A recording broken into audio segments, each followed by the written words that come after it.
नमस्कार दोस्तों, जय हिंद, जय भारत। आज हम लोग बात करने वाले हैं अपने देश के बारे में कि भारत और अमेरिका का रिलेशनशिप कैसे है। देखिए, ये वीडियो मैं बना रहा हूँ अपने सब्सक्राइबर की वजह से। उन्होंने कुछ कमेंट किया था कि एक बड़े यूट्यूबर ने कहा है इंडिया और अमेरिका का रिलेशन अभी बहुत अच्छा है, खराब नहीं हुआ है।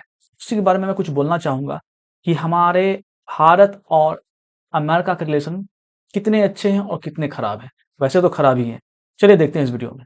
मेरे चैनल को सब्सक्राइब कीजिए और मेरे वीडियो को लाइक कीजिए। देखिए, भारत और अमेरिका के रिलेशन 3 बार सबसे ज़्यादा खराब हुए हैं। इस समय मिलाकर 2025 अगस्त को मिलाकर।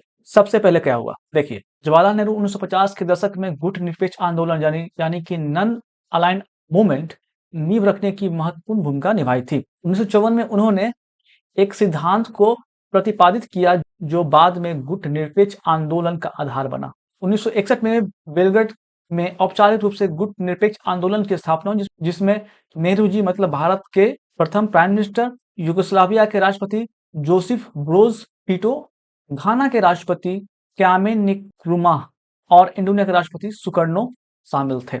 ये पंचशील योजना बनाई गई जिसमें जिसमें ये था कि जिसमें जो 5 सिद्धांत थे ना, उसमें था सम्मान, ना आक्रमण, घरेलू मामले में ना हस्तक्षेप करना, मतलब जो घरेलू इंटरनल मैटर होता है देश का उसमें कोई तरह से हस्तक्षेप ना करना, समानता और शांतिपूर्ण सह अस्तित्व शामिल थे। तो इस प्रकार से पंचशील सिद्धांत थे जिसमें यह था कि हम लोगों को एक ऐसा देश बनना है जिसमें दूसरे देश का समर्थन ना करना है। जैसे कि अभी एक एग्जाम्पल है, उसमें शीत युद्ध था। शीत युद्ध मतलब कोल्ड वॉर। कोल्ड वॉर मतलब अमेरिका और उस समय के सोवियत यूनियन यानी रशिया में कोल्ड वॉर चल रहा था। कोल्ड वॉर इस प्रकार चल रहा था कि मैं सबसे ज्यादा शक्तिशाली हूँ और इनका सोवियत यूनियन कह रहा था कि मैं सबसे ज्यादा शक्तिशाली हूँ। उस समय ये स्थिति बन रही थी और दुनिया बिल्कुल न्यूक्लियर वॉर के मुहाने पे खड़ी थी कि आज वो मार सकता है न्यूक्लियर तो रशिया भी मार सकता है, अगर रशिया मार सकता है तो अमेरिका भी मार सकता है।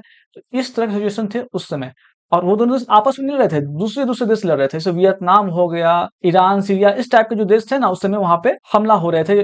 तो इस प्रकार से हम लोगों ने एक सिद्धांत बनाया जिसमें प्रथम नंबर में थे भारत के प्राइम मिनिस्टर जवाहरलाल नेहरू कि हमें किसी भी पक्ष का गुट का समर्थन नहीं करना है और उसमें शामिल नहीं होना है। और अभी तक भारत के प्राइम मिनिस्टर इंडिया जो उस समय जो चलता आ रहा है आज तक भी हम लोग उसी में है कि हमें किसी भी पक्ष में शामिल नहीं होना है, ना ही रशिया में ना ही अमेरिका में।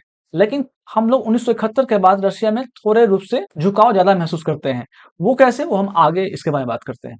ये वही लिखा हुआ है कि भारत ने किसी भी गठबंधन में जाने से अस्वीकार कर दिया, मुझे नहीं जाना है, हम एक निष्पक्ष देश है, हमें हमें किसी दूसरे के तनाव से खुद को दूर रखना है।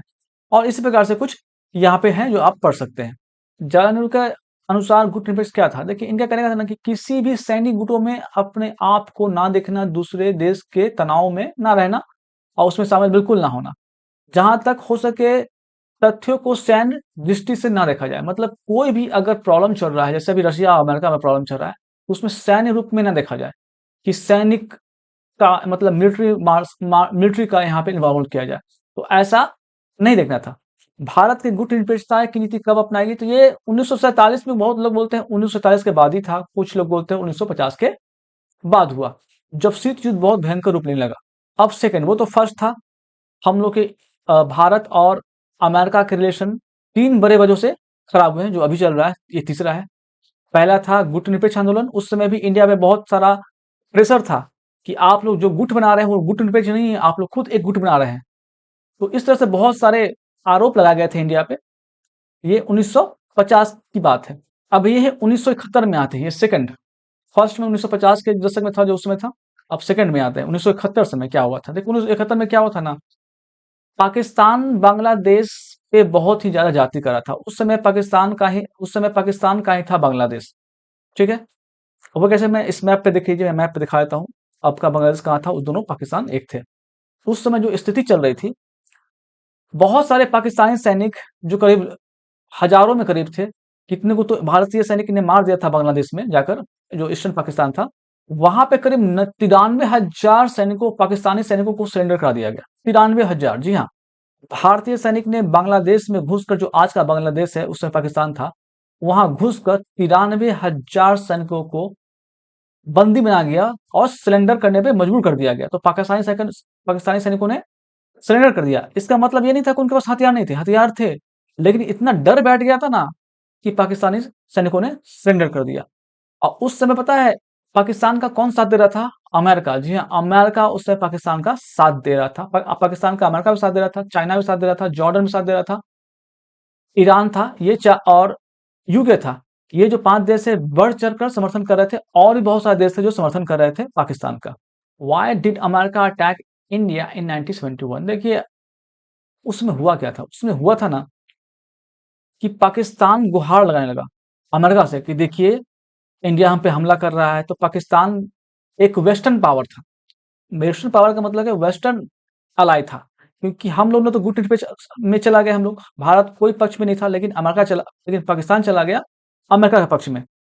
तो वो अमेरिका हथियार वहां बहुत सारे थे, हम लोग के पास उतने उन्नत हथियार उस समय ज्यादा नहीं थे, लेकिन थे। फिर क्या हुआ, अमेरिका ने 7 फ्लीट, एक बहुत बड़ी नौसेना थी, बहुत बड़ी जो नेवी थी उनकी, वो उन्होंने भेज दिया हमारे देश पे अटैक करने के लिए, पाकिस्तान को सहायता पहुंचाने के लिए। लेकिन उस समय का जो रशिया था, सोवियत यूनियन, वो आकर हमारा हेल्प किया उस समय की प्राइम मिनिस्टर इंदिरा गांधी के कहने पे। जी हाँ, उस समय की प्राइम मिनिस्टर इंदिरा गांधी के कहने पे, कि 1971 में प्राइम मिनिस्टर ऑफ इंडिया थी इंदिरा गांधी। उस वक्त सिचुएशन बहुत खराब थी, लेकिन फिर भी हम लोगों ने ईस्टर्न पाकिस्तान पे जाकर हमला किया, एक नए देश का निर्माण किया जिसका नाम है बांग्लादेश। ये आप पढ़ सकते हैं कब क्या हुआ था। ठीक है, ये वो पल था जो हमेशा आप देखते होंगे। ये है पाकिस्तान के सैनिक और ये है अपने भारत सैनिक। इस समय पाकिस्तानी सरेंडर कर रहे हैं कि हाँ, मैं सरेंडर करता हूँ, 93,000 सैनिकों के साथ भारतीय सेना के सामने सरेंडर करता है। ये अभी तक का सबसे बड़ा सिलेंडर है, जी हाँ, सबसे बड़ा सैन्य सिलेंडर। अब आते हैं तीसरे मुद्दे पे जो अब चल रहा है।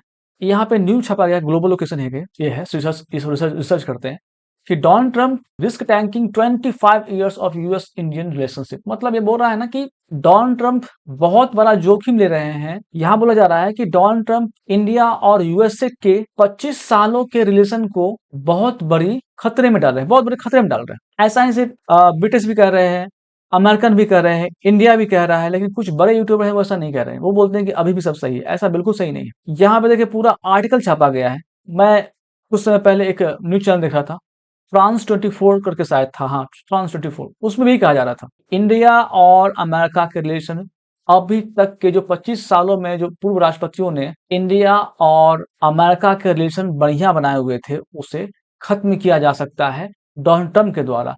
और अभी जो मतभेद चल रहे हैं वो बहुत ही खतरनाक रूप में है। तो ये 3 टाइम ऐसे थे जो इंडिया और अमेरिका के रिलेशन बिल्कुल बेहद ही खराब चले हैं। ऐसे तो बहुत खराब चले हैं, 1999 में भी खराब चले हैं, जिसमें इंडिया और पाकिस्तान का कारगिल वॉर हुआ था। उस समय भी स्थिति हम लोग का अच्छा नहीं था, लेकिन ये मेजर है 1950 के दशक में जब गुट निरपेक्ष आंदोलन बना, नंबर 2 1971 में, और नंबर 3 अभी 2025 जुलाई 2025 में। ऐसे तो अभी अगस्त चल रहा है। देखिए वहां की निकी हेली है, एक लीडर है, वो बोल रही हैं कि डोनाल्ड ट्रंप एक बहुत ही गलत काम कर रहे हैं। Nikki Haley says US should not burn relationship with strong ally India. Strong ally, बहुत लोग बहुत जगह लिखे हैं क्लोज इलाई लिखते हैं बहुत लोग, जैसे कि मैंने ब्रिटिश में देखा था वो क्लोज इलाई लिखते हैं।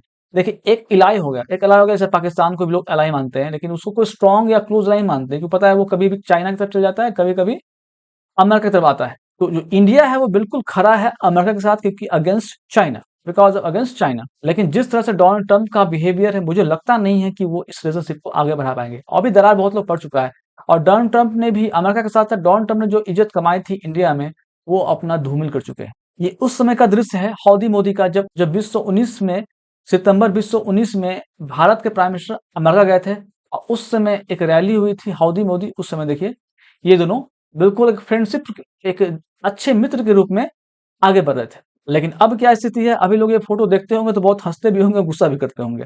अमेरिका ने 25% टैरिफ इंडिया पे लगा दिया है, और 25% टैरिफ और ऐड कर दिया है, मतलब 50% टैरिफ अमेरिका ने इंडिया पे लगा दिया है। 25% टैरिफ 7 अगस्त से स्टार्ट होगा, और 25% जो ऐड है वो 20 दिनों के बाद स्टार्ट हो जाएगा, मतलब 50% टैरिफ टोटल इंडिया पे लगा है। अब बात है कि सर सोवियत यूनियन का अंत कब हो गया? सोवियत यूनियन का अंत हो गया 1991 में, फाइनल रूप से। लेकिन बहुत लोग कहते हैं कि जब बर्लिन वॉल टूटा था, उस समय ही कोल्ड वॉर खत्म हो गया था, क्योंकि जो जर्मनी का एरिया सोवियत के पास था, उन्होंने कोई विरोध नहीं किया, और दीवार टूट गई और जर्मनी फिर एक हो गए। तो ये उस समय ही खत्म हो गया था, ऐसा सभी लोग बोलते हैं कि कोल्ड वॉर 9 नवंबर 1989 में ही खत्म हो गया था, जर्मनी का जब जर्मनी का वॉल टूट गया था। लेकिन बहुत लोग कहना है कि नहीं, जब पूरा सोवियत यूनियन बिखर गया तब कोल्ड वॉर खत्म हुआ, क्योंकि अमेरिका को यही लगा था कि अब रशिया अकेला पड़ गया और रशिया कुछ नहीं कर पाएगा। लेकिन रशिया उस समय के बाद से अपने आप को डेवलप करने लगा और आज स्थिति देख सकते हैं, विश्व 8, विश्व 14, आज विश्व 20 है। अमेरिकन और नाटो कंट्री हमेशा रशिया को इसी रूप से परेशान करते रहते हैं और उन्हें बार बार सैंक्शंस झेलना पड़ता है। जय हिंद, जय भारत।